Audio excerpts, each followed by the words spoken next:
Hi, welcome to Richard Gabili YouTube channel, and for today's tutorial, I will be teaching you on how to turn on and off classic invert in display on iPhone X. But first, can you subscribe to this channel and don't forget to hit the subscribe button and the bell to notify you for the new updates. And let's start. Using your iPhone X from your home screen, first go to Settings.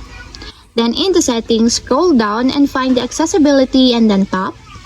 Then in the Accessibility, go to Vision section and then tap the Display and Text Size.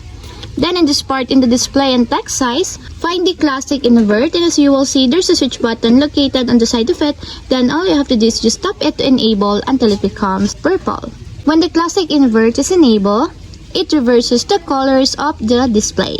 And if you want to disable or turn off, just tap again the switch button just like this. And that's it, we have successfully turned on and off classic invert in display on iPhone X. If you have a question, can comment down below and don't forget to hit the subscribe button and the bell to notify you for the new updates. And thank you for watching!